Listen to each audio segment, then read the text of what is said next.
Uhali gani mtazamaji wa TVE, karibu katika taarifa ya habari, tukujuze yaliyojiri na tuliyokuandalia kutoka chumba cha habari.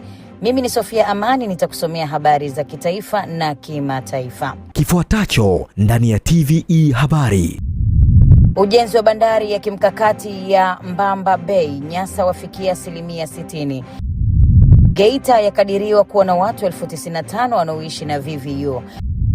Na katika habari za kimataifa, Marekani yafanya mashambulizi mapya, Irani yafunga mlango wa bahari wa Hormuz ikidai Marekani inakiuka masharti ya kusitisha vita.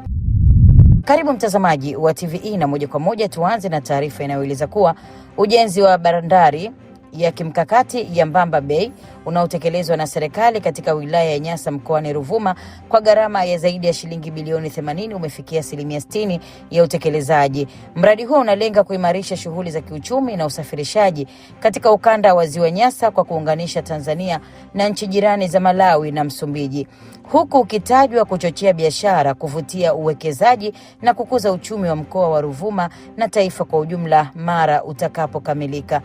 Tuungane na Innocent Horomo kwa taarifa hiyo. Akizungumza na wananchi wilayani Nyasa mara baada ya kukagua maendeleo ya ujenzi wa bandari hiyo, waziri wa uchukuzi Profesa Makame Mbarawa amesema kukamilika kwa bandari ya Mbamba Bay kutafungua fursa mpya za kibiashara na uwekezaji kwa kuwavutia wawekezaji kutoka ndani na nje ya nchi, pamoja na kuongeza ufanisi wa usafirishaji wa mizigo kupitia Ziwa Nyasa. Aidha, ametoa wito kwa mamlaka ya bandari nchini kumsimamia kikamilifu mkandarasi ili kuhakikisha anakamilisha mradi kwa wakati na kwa ubora unaolingana na fedha zilizotolewa. Serikali ya awamu ya 6 inatekeleza mradi huu kwa gharama ya zaidi ya shilingi bilioni 80.56. Bandari hii itakuwa chachu ya maendeleo ya Mbamba Bay kwa sababu zifuatazo.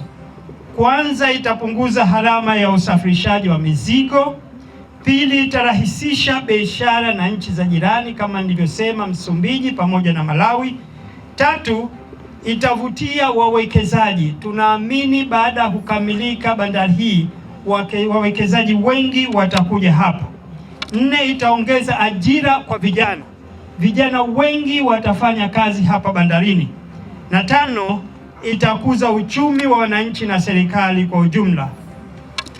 Lakini pia bandari hii itafungua masoko mapya kwa mazao ya wakulima wetu, samaki ya wavuvi wetu na bidhaa zinazozalishwa katika mkoa wetu wa Ruvuma. Kwa upande wake, mwakilishi wa mkurugenzi wa mamlaka ya bandari Tanzania TPA Mhandisi Eli Madinda amesema ujenzi wa bandari ya kimkakati ya Mbamba Bay unatarajiwa kukamilika mwezi Februari 2027. Amesema bandari hiyo imejengwa kwa kuzingatia viwango vinavyoweza kuhimili athari za mabadiliko ya tabia nchi na itakuwa na uwezo wa kuhudumia meli 2 zenye uzito wa hadi tani 5,000 kwa wakati mmoja. Na tumejenga gati ambalo lina uwezo wa kubeba meli ya tani 5,000 na ni meli 2 kwa wakati mmoja. Na kwa kuzingatia tu masuala mazima ya mazingira na hali ya sasa ya kujaa na kushuka kwa maji, tumejenga bandari ambayo tunasema kitaalamu kwamba ni climatic resilient. Ina uwezo wa kuoperate kipindi chote, kipindi ambacho maji yako chini kabisa na kipindi ambacho maji yamejaa. Lakini pia kwa eneo jingine la Mawanda tuna eneo kubwa sana ambalo tumeliandaa takriban square meter 20,000 ni kwa ajili ya kazi za operation, hizo kazi za utekelezaji, kazi ya kuhifadhi makontena, na kwa ukubwa huo tunaozungumzia tunaweza tukahifadhi takriban makontena 4,000 pamoja na mizigo mingine mchanganyiko. Kumpongeza sana Dr. Samia Suluhu Hassan kwa miradi mingi aliyoiweka ndani ya mkoa huu. Kuna miradi ya kimkakati, bandari hii ikiwa ni sehemu yake. Kuna miradi ya maendeleo katika kila sekta na yenye fedha nyingi. Nao wananchi wilayani Nyasa, licha ya kuipongeza serikali kwa ujenzi wa bandari ya kimkakati ya Mbamba Bay, wameomba mchakato wa ujenzi wa reli itaunganisha bandari hiyo uharakishwe ili kurahisisha usafirishaji wa mizigo na kulinda miundombinu ya barabara. Kwa habari ya barabara na kwa mradi mkubwa kama huu, Mheshimiwa Waziri, tulikuwa tunaona pia kuna haja ya kutuletea hata reli. Kwa wingi wa magari yatakayokuwa akileta mzigo mahali hapa, tulikuwa naomba angalau basi hata treni zio zinafika ili angalau kuwe na hali nzuri kwa barabara zetu. Ni kushukuru sana Innocent Horomo kwa taarifa hiyo. Imeelezwa kwamba mkoa wa Geita unakadiriwa kuwa na watu zaidi ya 1095 wanaoishi na virusi vya ukimwi VVU, huku takriban 80% wakiwa tayari wamefahamu hali zao za maambukizi na 20% wakiwa bado hawajapima ili kutambua afya zao. Mwanahabari wetu kutoka Geita, Joel Maduka, ametuandalia taarifa zaidi. Takwimu hizo zimetolewa wakati serikali kwa kushirikiana na wadau mbalimbali wakiwemo kampuni ya Geita Gold Mining Limited GGML ikiendelea kuhamasisha mapambano dhidi ya VVU kupitia kampeni yake ya Kill Challenge 2026 inayolenga kusanya zaidi ya shilingi bilioni 2.6 kwa ajili ya kuimarisha mfuko wa taifa wa kudhibiti ukimwi. Akizungumza wakati wa matembezi ya afya yaliyoanzia katika viwanja vya GGML na kupitia katika maeneo ya mbalimbali ya manispaa ya Geita, kaimu meneja mkuu wa GGML Duane Campbell amesema ushirikiano kati ya sekta binafsi, serikali na wananchi ni muhimu katika kujenga jamii yenye afya na maendeleo endelevu ya wananchi wa Geita. It is our collective responsibility, because good health is not the responsibility of one institution alone. It requires all of us and every member of the community to work together. Today's Health Day reflects our commitment to creating lasting value by investing in initiatives that improve the lives of our employees, our host communities, and the people of Geita. Kwa upande wake, mwenyekiti wa Kill Challenge Stephen Muhando amesema kampeni hiyo imeungana na tume ya kudhibiti ukimwi kwa lengo la kuratibu michango itakayosaidia mashirika ya kijamii yanayoshiriki katika mapambano dhidi ya VVU. Hilo ni lengo letu kubwa, na tunatambua kwamba hili, kama kauli mbiu yetu isemavyo, ni jukumu letu sote. Naomba tushirikiane, tujitahidi kadri ya uwezo wetu. Najua tunao wakandarasi, tunao wadau wa maendeleo mbele yetu. Basi naomba hata mwenye chochote ajitahidi basi kuchangia, hata hakuna pesa ambayo ni ndogo. Kama mnavyofahamu, magonjwa yapo na sisi tunaoishi na virusi vya ukimwi tupo, lakini na ukimwi upo. Uongo. Lakini niseme kwa tukio hili la matembezi ya afya ni jambo jema sana, na ndio maana nimeshukuru uongozi wa GGM kwa tukio hili. Naye mganga mkuu wa mkoa wa Geita Dr. Omar Sukari amesema pamoja na kuwepo kwa watu wanaokadiriwa kufika 1095 wanaoishi na VVU mkoani humo, hali ya utoaji wa huduma imeendelea kuimarika na vituo vya afya vinaendelea kutoa huduma za ushauri, upimaji na matibabu. Akimwakilisha mgeni rasmi katika matembezi hayo, mkuu wa wilaya ya Geita Hashim Komba, katibu tawala wa wilaya hiyo Lucy Beda amesema matembezi ya afya ni sehemu ya kuhamasisha wananchi kutambua umuhimu wa afya bora katika maendeleo ya mtu mmoja mmoja na taifa kwa ujumla. Mkoa wetu wa Geita unakadiriwa kuwa na watu wanaoishi na virusi vya ukimwi 1095, na miongoni mwetu tupo hapa. Kwa alichokuwa anasema mwenyekiti wetu anakofa alikuwa anamaanisha. Lakini mheshimiwa mgeni rasmi na ndugu zangu wana Geita, mpaka tunazungumza leo ni 80% tu ya watu hawa 1095 ndiyo wametambua hali zao za maambukizi ya virusi vya ukimwi. Matembezi ya afya yanatukumbusha umuhimu wa kufanya mazoezi na kujenga utamaduni wa kuwa na maisha yenye afya.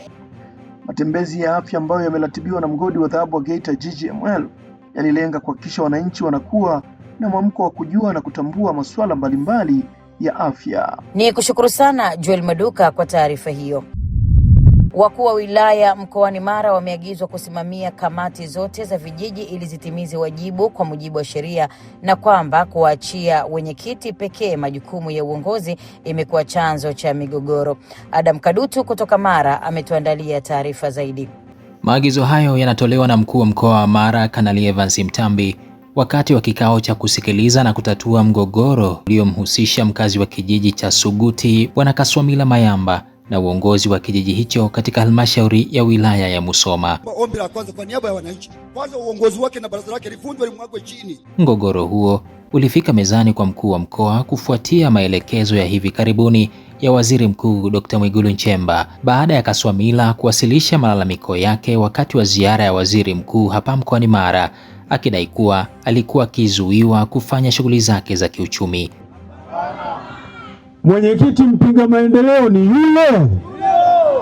Kuongoza vizuri, tumefikia mwafaka, ametoa kero zetu zote na kila mtu ameridhika na tofauti zilizokuwepo ameziondoa. Mheshimiwa Waziri Mkuu, una taratibu za kufanya lile lililosababisha nikaja hapa. Baada ya kusikiliza maelezo kutoka pande zote, Kanali Mtambi anasema hajaona ushahidi unaothibitisha madai kwamba mwenyekiti wa kijiji alikuwa akimuonea mlalamikaji, akieleza kuwa maamuzi yaliyokuwa yakilalamikiwa yalitokana na utaratibu wa vikao vya kijiji. Mheshimiwa Mkuu wa Mkoa, kwa sababu kikao hiki ni chako, nisipende kuwa mzungumzaji sana. Siasa feki, siasa majitaka ni zile siasa za kuendeleza uhasama baada ya chaguzi kupita. Naye mwenyekiti wa CCM wilaya ya Musoma vijijini, Dennis Ekwabe, anasisitiza umuhimu wa viongozi wa vijiji kuendelea kusimamia sheria. Tuite viongozi kwa maendeleo. Tunahitaji Suguti ikimbie. Kisha mkuu wa mkoa anatoa maelekezo haya kwa wakuu wote wa wilaya hapa mkoani Mara. Kamati zote katika ngazi zote zinafanya kazi. Wenye viti wamekuwa wakiwajibika na maeneo mengine wamekuwa wakifanya kazi kwa mazoea. Adam Kadutu, TVE Habari, Mara. Ni kushukuru sana Adam Kadutu kwa taarifa hiyo. Mgogoro wa malipo uliokuwepo kati ya kampuni ya Colmart General Supplier na Sehewa Chando umemalizika baada ya upatanishi uliofanywa na Wizara ya Katiba na Sheria, huku pande zote mbili zikifikia makubaliano ya kumaliza tofauti zao kwa njia ya mazungumzo. Mwanahabari wetu Recho Chacha ametuandalia taarifa zaidi. Mgogoro huo uliotatuliwa na wizara hiyo kupitia kitengo cha usuluhishi wa migogoro katika maonesho ya 50 ya biashara ya kimataifa Sabasaba katika banda la wizara hiyo ulihusu madai ya malipo yaliyosalia baada ya Sehewa Chando kutekeleza kazi ya kupaka rangi magari 200 aliyopewa na kampuni hiyo. Kwa mujibu wa makubaliano yao, Chando alipaswa kulipwa kiasi cha shilingi 270 kwa kila gari, ambapo thamani ya kazi yote ilikuwa shilingi milioni 54. Baada ya kupokea malipo ya shilingi milioni 48, Chando alibaki anadai shilingi milioni 6 ambazo hazikuwa zimelipwa, ambapo kutokana na hali hiyo alifikisha malalamiko yake katika Wizara ya Katiba na Sheria akiomba msaada wa kisheria ili aweze kupata haki yake. Kwa hiyo nashukuru kwamba toka tulipofika tumepokelewa katika hali ya kawaida, lakini pia tumeweza kuhudumiwa katika hali iliyo nzuri ambayo kwa ujumla tumeweza kufikia makubaliano ambayo hayakumwacha mtu katika maumivu. Tumekubaliana katika hali ambayo ni nzuri kwamba tutalipana na kwa utaratibu ambao tumewekeana hapa kwa makubaliano ambayo tumesaini hapa. Kwa hiyo ndio ilikuwa hali halisi katika ziara yangu mimi kufika hapa katika eneo hili la msaada wa sheria.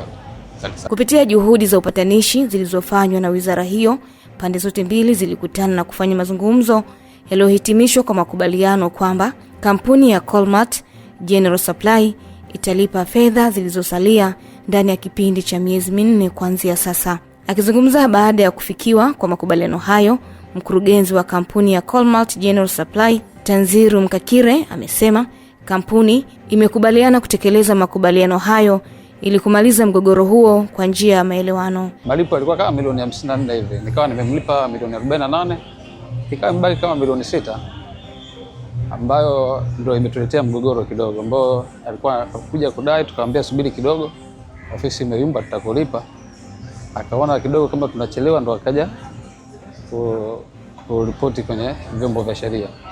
Lakini tunashukuru tumefika hapa, wametupokea, tumeweza kuzungumza naye vizuri, naye kaelewa.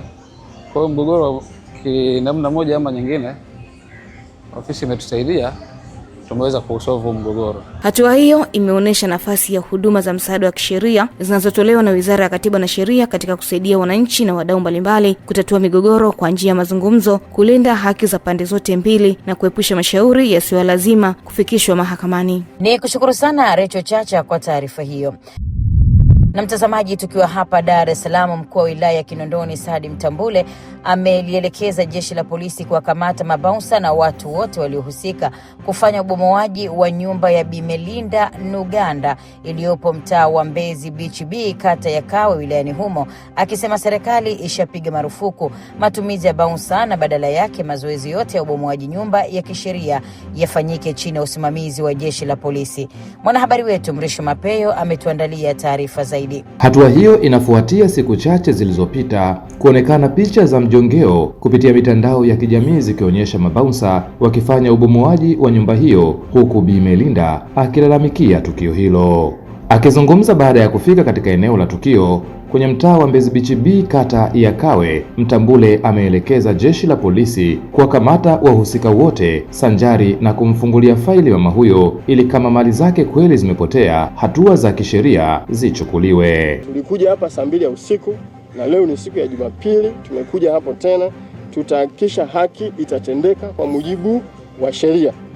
Tutasimamia huo mgogoro wa ardhi ili uweze kuisha, lakini pia tutasimamia haki yako ya mali na vitu vingine vyote ambavyo vitakuwa vimepotea, na tuna imani unayo hiyo list, unayo hiyo inventory, basi kupitia jeshi la polisi hatua hizi zitachukuliwa, na sisi tutahakikisha tutakuwa karibu hapa, na nilikuhakikishia kwamba tutaimarisha ulinzi kwenye eneo hili.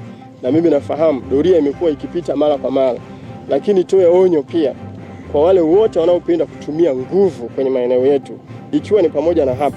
Akizungumzia suala la mgogoro uliopo kwenye nyumba hiyo, Mtambule amesema eneo hilo halipaswi kuwa na mgogoro, kwani lina viwanja viwili ambavyo vinatambulika kisheria, ambavyo ni kiwanja namba 280 kinachomilikiwa na Bi Melinda Nuganda na hakina mgogoro, lakini pia kiwanja cha pili ni kiwanja namba 279 kilichosajiliwa kwa jina la Charles Kajege, ambacho Bi Melinda alijenga nyumba yake kinyume na utaratibu kwenye kiwanja hicho, kitendo kilichosababisha mgogoro huo. Ameongeza kuwa hata hivyo kiwanja hicho namba 279 chenye jina la Charles Kajege kilitolewa kwa muda wa miaka 33 na muda wake umeshapita bila kuhuishwa, hivyo kipo chini ya serikali.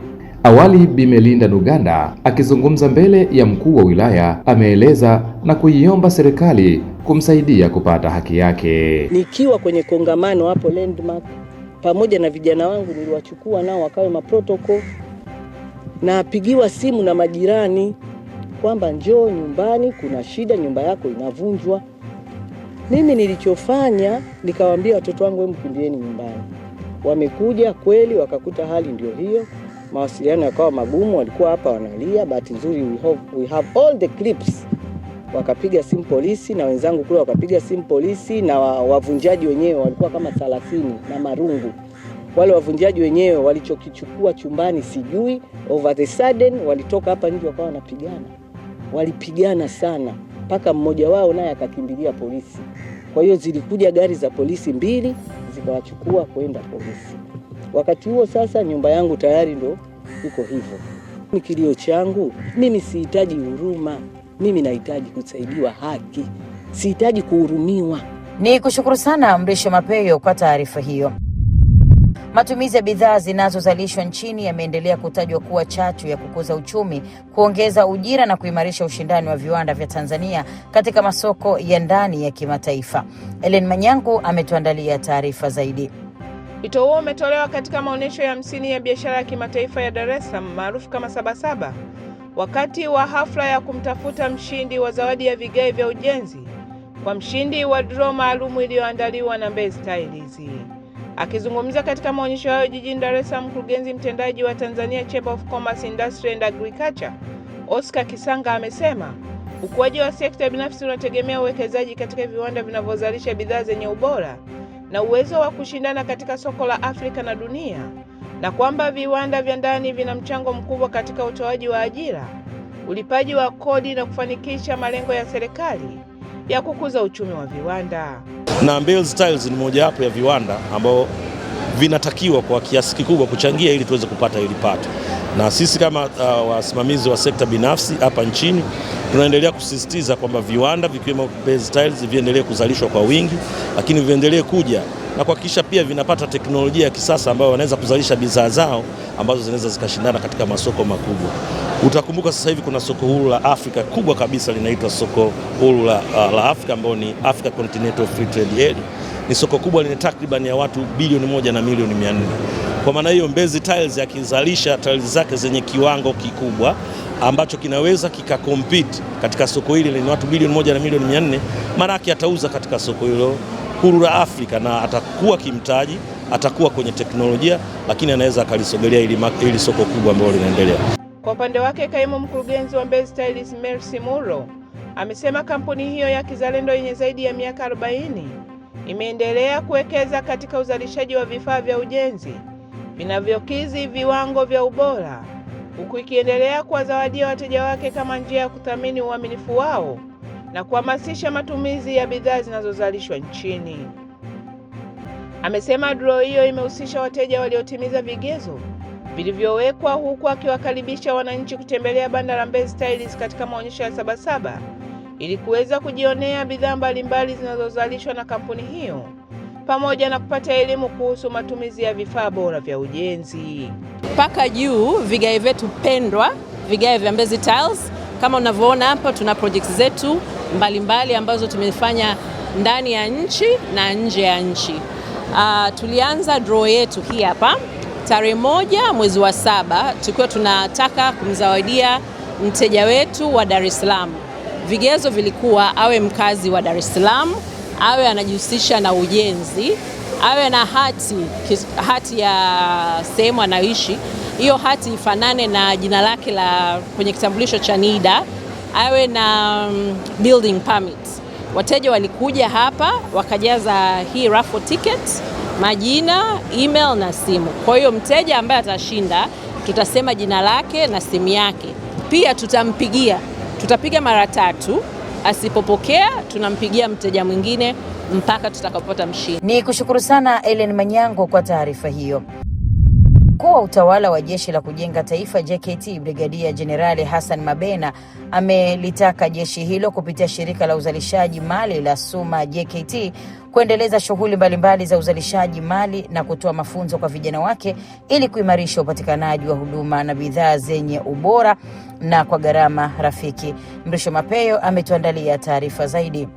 Brigadia Jenerali Hassan Mabena ameyasema hayo alipotembelea mabanda ya JKT yaliyopo kwenye maonesho ya 50 ya kimataifa ya biashara Dar es Salaam Sabasaba, ambapo amesema shughuli za uzalishaji mali zinazofanywa na jeshi hilo ni muhimu katika kuimarisha huduma za kijamii na kuongeza upatikanaji wa bidhaa mbalimbali. Ile kasi ya uzalishaji iweze kuongezeka ili kusudi wa Tanzania waweze kupata bidhaa bora ambazo zinazalishwa na Watanzania wenyewe kuelekea dira 2050 ambapo taifa letu linatarajia kuongeza pato la taifa mpaka kufikia zaidi ya trilioni 1 dola za Kimarekani na pato la mtu mmoja dola 7,000 za Kimarekani.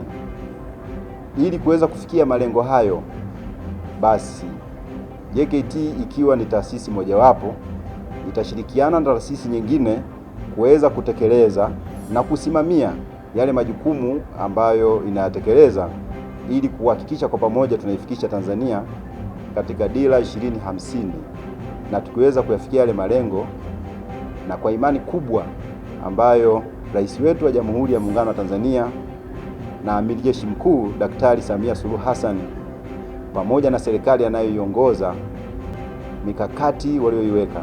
Brigadia Jenerali Mabena ametaja miongoni mwa bidhaa na huduma zinazopatikana katika vikosi vya Jeshi la Kujenga Taifa JKT kupitia SUMA JKT, huku akisisitiza vijana kuendelea kufundishwa ukakamavu, kulipenda taifa lao pamoja na shughuli mbalimbali za mikono ikiwemo kilimo. Jeshi la Kujenga Taifa kama nyote mnavyofahamu kwamba linahusika katika malezi ya vijana, uzalishaji mali pamoja na ulinzi wa taifa letu.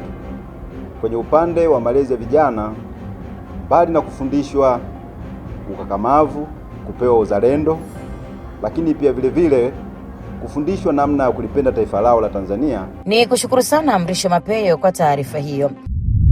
Katika kuhakikisha wanafunzi hawatembei umbali mrefu kufuata huduma ya elimu, serikali imetoa milioni 583.1 kwa ajili ya kujenga shule mpya ya sekondari katika kata ya Kichiwa, kijiji cha Imbulima, wilayani Njombe, jimbo la Lupembe, ambapo imeelezwa kwamba lengo ni kupunguza umbali wa wanafunzi kutembea umbali mrefu kufuata huduma ya elimu katika shule ya mama ya JM Makweta.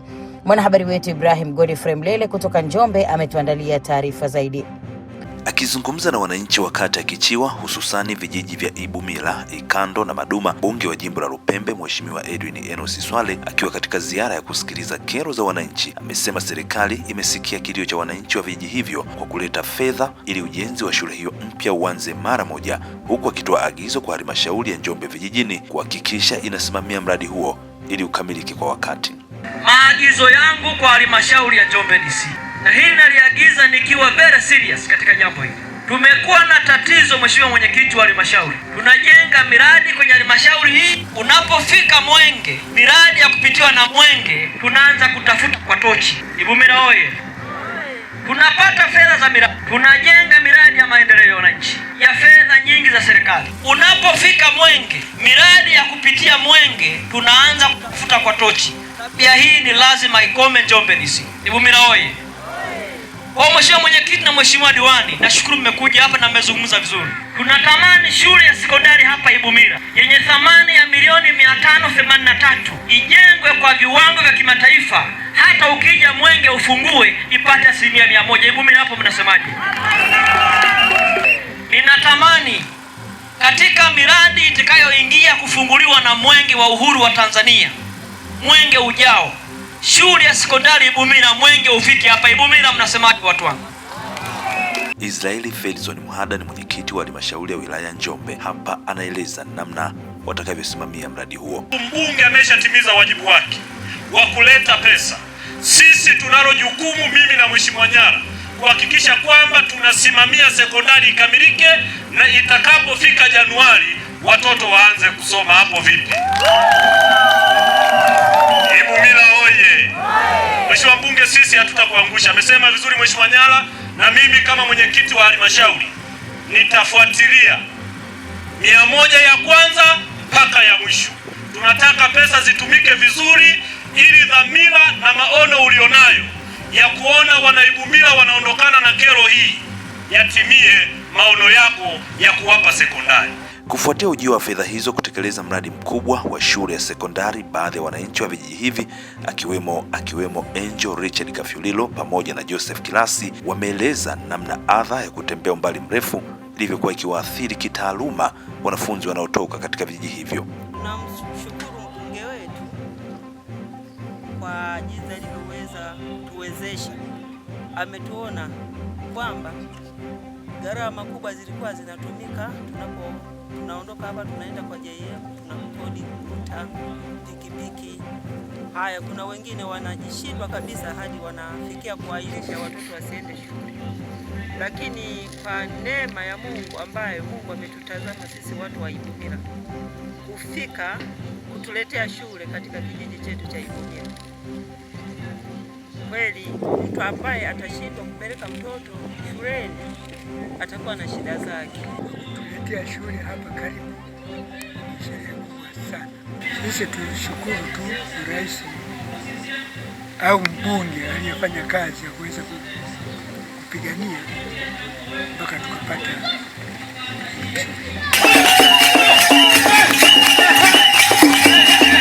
Kutoka hapa katika jimbo la Lupembe hapa wilayani Njombe mkoani Njombe, TVE Habari, mimi ni Ibrahim Godfrey Mlele. Ni kushukuru sana Ibrahim Godfrey Mlele kwa taarifa hiyo. Kampuni ya Mixx imewakabidhi washindi watatu zawadi ya shilingi milioni 1 kila mmoja kupitia kampeni ya Ikiingia tu Goli inayozawadia watumiaji wa Mixx Super App wanaofanya miamala ya huduma mbalimbali za kifedha. Ellen Manyangu ametuandalia taarifa zaidi. Hafla hiyo imefanyika katika maonyesho ya 50 ya biashara ya kimataifa ya Dar es Salaam maarufu kama Sabasaba, ambapo meneja wa biashara wa Mixx mkoa wa Dar es Salaam Eston Venant amesema kampeni hiyo imeendelea kuwagusa Watanzania wengi, huku washindi wakijishindia fedha taslimu na vifaa mbalimbali, na kuwa mshindi wa mwisho atajishindia shilingi milioni 50 na kuwahimiza wananchi kuendelea kutumia Mix Super App ili kuongeza nafasi ya kushinda. Tumeanza kampeni hii, wateja wengi wameweza kujiunga na Mix na wengi wameweza kudownload application yetu ya Mix Super App.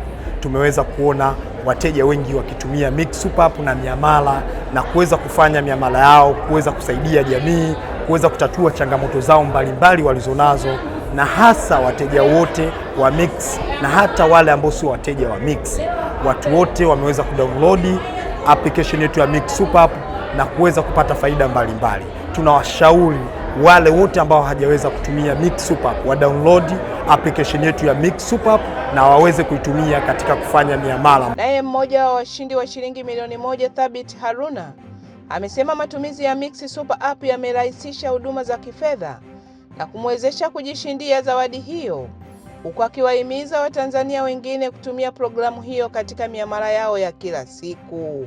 Ushindi wa fedha taslim kutoka kwa Mix Super App, kampeni yao inayosema kila muamala ni bao la ushindi ikiingia tu goal.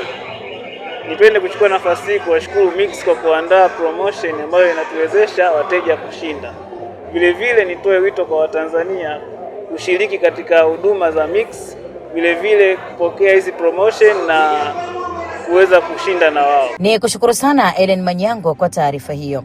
Mtazamaji, hii ni taarifa ya habari. Mimi ni Sofia Amani, na tupate mapumziko mafupi kisha tutaendelea na taarifa ya habari.